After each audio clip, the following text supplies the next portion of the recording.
Joining us now from Parliament House is the Climate Change Minister, Greg Combet. Minister, good morning. How are you, Michael? I'm very well. Why did you put the floor place in the first place when it's become very obvious to the government that it simply wouldn't work?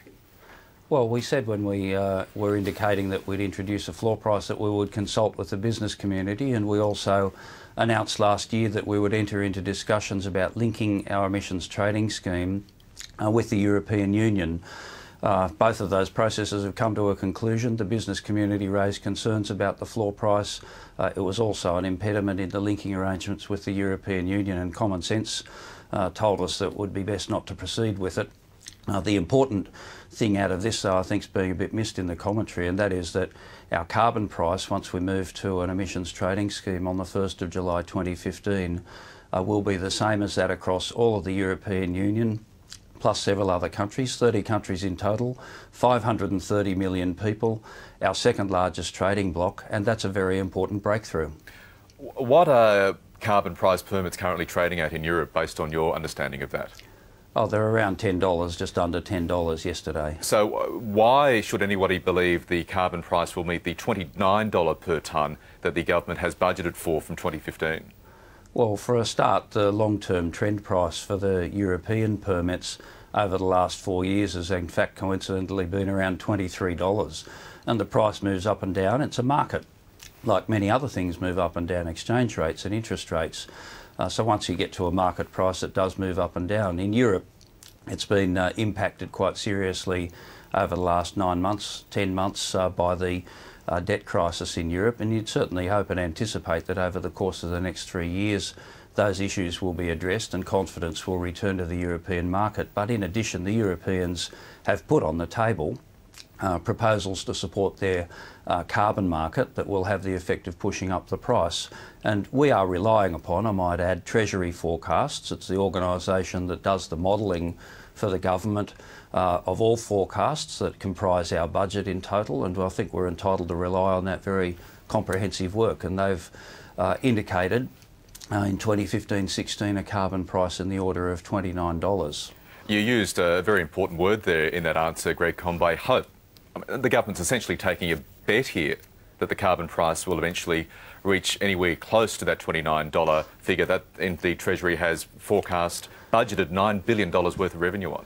Look, I think we need to put this in a bit of perspective. The Treasury does forecasts of many things to put a budget together over the course of 3 and 4 years.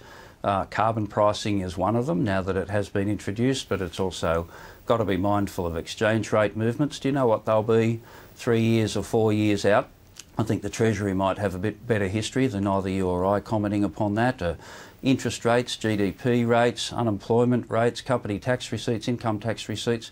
But, you know, I think we're entitled to rely upon very comprehensive work by the Treasury in forecasting what prices will be in carbon markets internationally. And governments of both stripes rely quite fundamentally on Treasury, but as we know, Treasury does get it wrong. They're not infallible.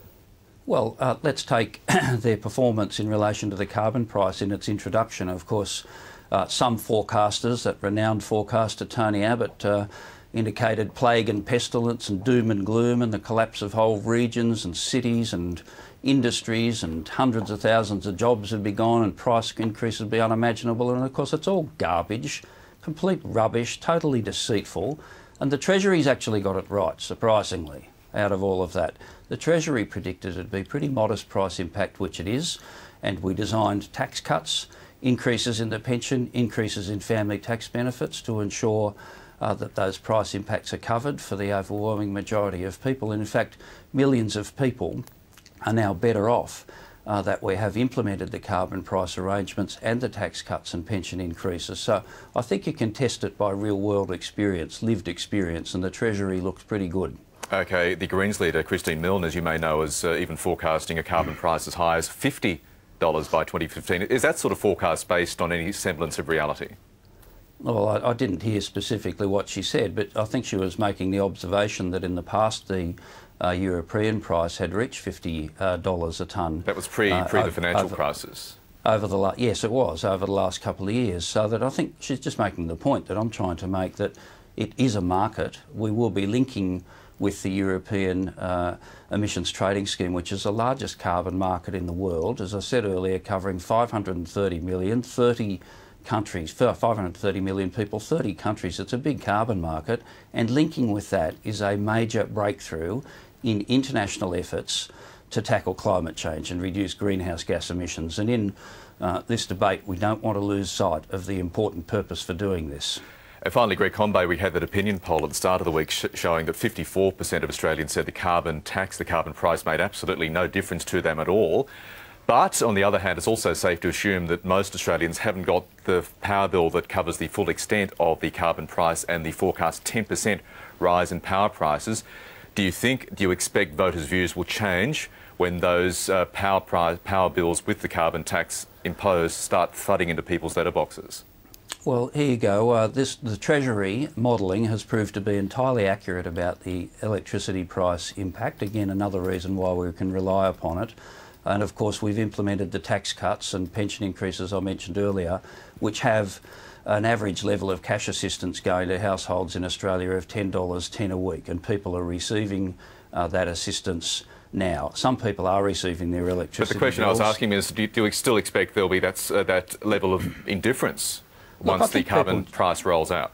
I think people just test it against reality, and the thing is that they've had Tony Abbott running around screaming for the last 18 months that it's the end of the world with unimaginable price increases and no one will be able to survive or buy any food or pay for any services, and it's just been ridiculous. And I think now things are actually settling down. It's been in place for 2 months now. It is not the end of the world. What has happened is exactly what the government said it would happen, exactly what the Treasury modelling said would happen. It is a perfectly manageable economic and environmental reform, and we have done it in a socially fair and just way to ensure that low and middle income households are assisted with an average of $10.10 a week in cash assistance across the country. And I think it's a very important reform for us to make, and we've got to start looking at it a little more sensibly than Tony Abbott. OK, Greg Combet, I appreciate your time this morning. Thank you. Thanks a lot, Michael. Bye-bye.